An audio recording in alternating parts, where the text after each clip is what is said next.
سلانے تو آؤ گے نا، اچھا بابا سلانے تو آؤ گے نا، روز چہرہ دکھانے تو آؤ گے نا،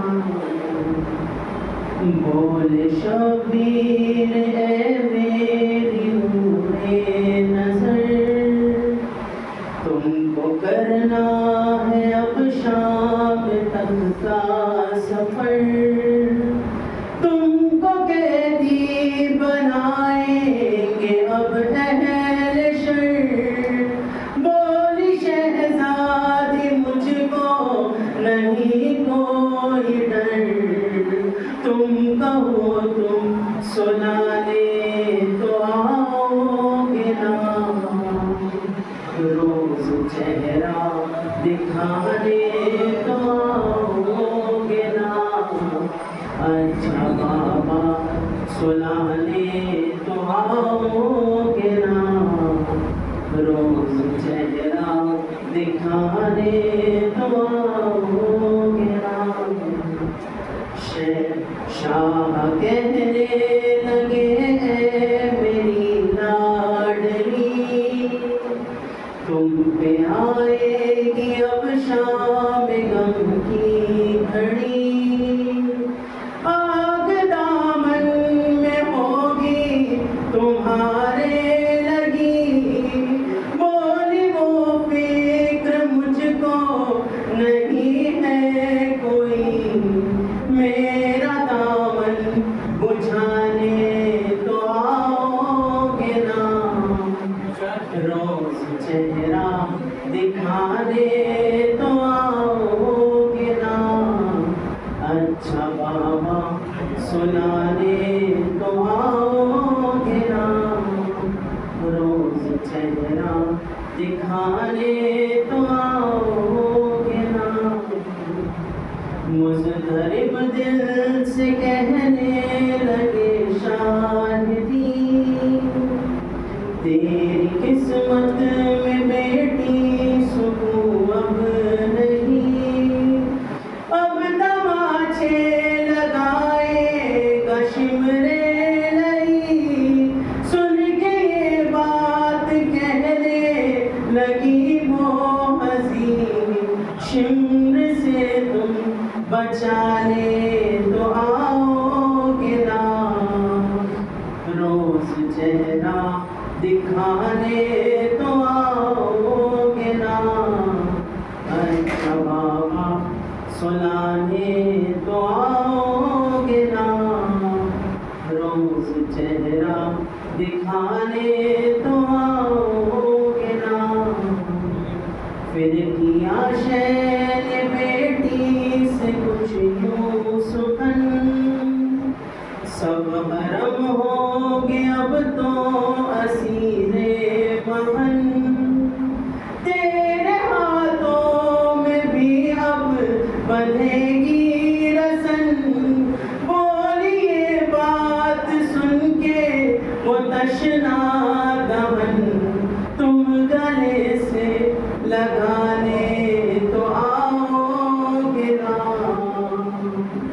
روز چہرہ دکھانے تو آؤ گے نا، اچھا بابا سلانے تو آؤ گے نا، روز چہرہ دکھانے تو آؤ گے نا،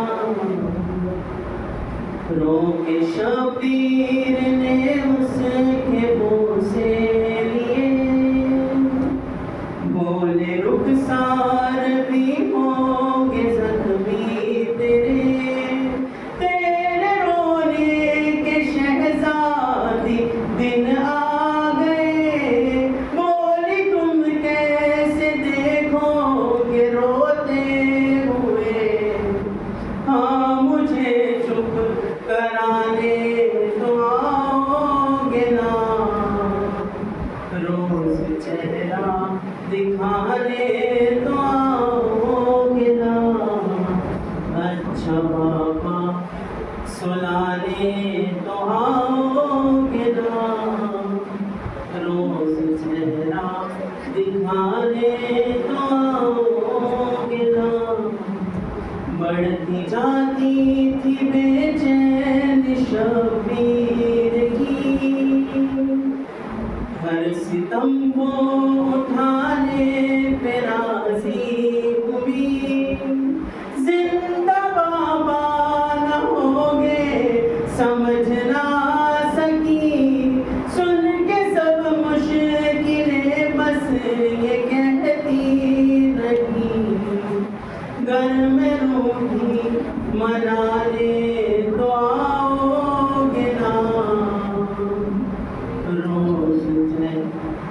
دکھانے تو آؤ گے نا، اچھا بابا سلانے تو آؤ گے نا،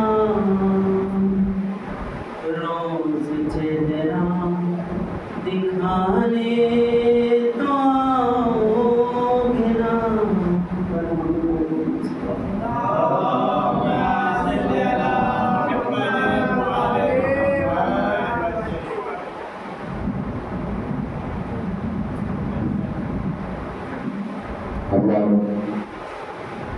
مجلس کا باضابطہ جاری ہے، اگر موضوع کو بار کرے تو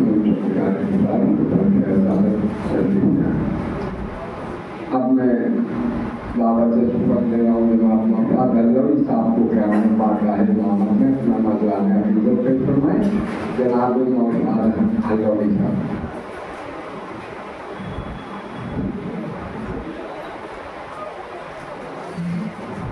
ایک دو منٹ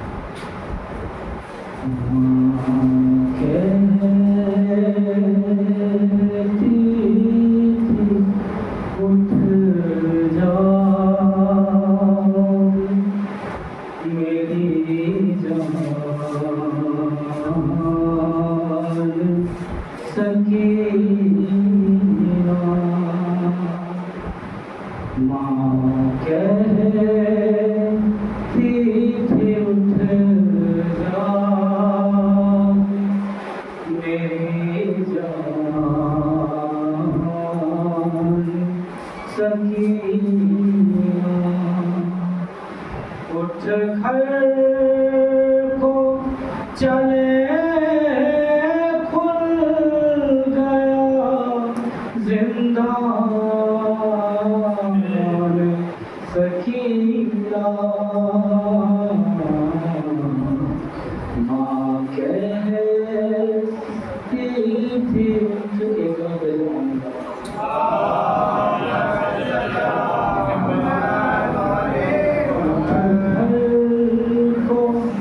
چلے کھل گیا زندان سکینہ، ماں کہتی تھی اٹھ جا میری جان سکینہ،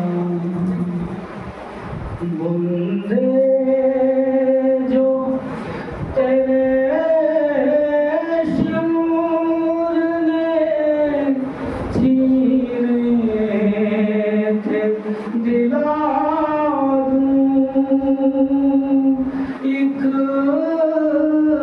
ننھی سی چادر میں تیرے سر پہ اڑا دوں، گھر جانے کا ہو گیا سامان سکینہ، ماں کہتی تھی اٹھ جاگ میری جان سکینہ، ایک بار میرے سینے سے لگ جا ذرا اٹھ کر، کہتی تھی یہ ماتم سکینہ سے لپٹ کر، کچھ دیر کے ہیں ہم تیرے مہمان سکینہ ماں کہتی تھی اٹھ جاگ میری جان سکینہ معصوم سے گالوں پہ تماچے بھی ہیں کھائے رو رو کے کہا کرتی تھی بابا نہیں آئے روتا ہے تیرے حال پہ زندان سکینہ ماں کہتی تھی اٹھ جا میری جان سکینہ اٹھتی نہیں لاکھ اٹھایا ہے کئی بار لو مر نہیں گئی آج وہ بابا کی عزادار لب کھول ذرا ماں ہے پریشان سکینہ ماں کہتی تھی اٹھ جا میری جان سکینہ وارث نہ رہا میرا رہانا میرا اصغر جاتی ہوں سکینہ تمہیں زندان میں کھو کر اجڑا ہے میرا کیسا گلستان سکینہ ماں کہتی تھی اٹھ جاگ میری جان سکینہ رونے کی صدا آتی ہے زندان سے اکثر مر کے بھی رہی مر کے بھی رہائی نہ ملی ہے جسے اختر سنسان سا ہے آج کی زندان سکینہ ماں کہتی تھی اٹھ جاگ میری جان سکینہ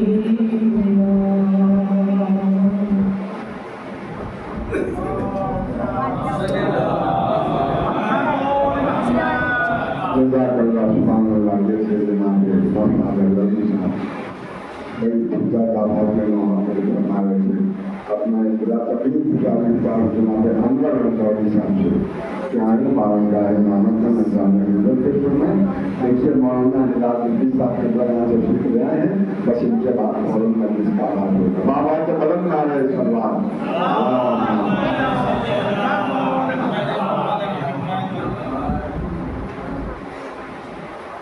ناتواں سکینہ سے نیم جا سکینہ سے, ناتواں سکینہ سے نیم جا سکینہ سے چھین لے گئے آدھا بالیاں سکینہ سے, چھین لے گئے آدھا بالیاں سکینہ سے. مجھ کو بھی بلا لیجیے آپ ہیں جہاں بابا, مجھ کو بھی بلا لیجیے آپ ہیں جہاں بابا. اب صحیح نہیں جاتی سختیاں سکینہ سے, اب صحیح نہیں جاتی سختیاں سکینہ سے. چھوڑ کر تجھے بیٹی کس طرح وطن جائیں, چھوڑ کر تجھے بیٹی کس طرح وطن جائیں. کہہ رہی تھی زندہ میں ایک ماں سکینہ سے, کہہ رہی تھی زندہ میں ایک ماں سکینہ سے. ایک سفر میں دونوں سے چھٹ گئی, ایک سفر میں دونوں سے ہائے چھٹ گئی مادر, ایک سفر میں دونوں سے ہائے چھٹ گئی مادر.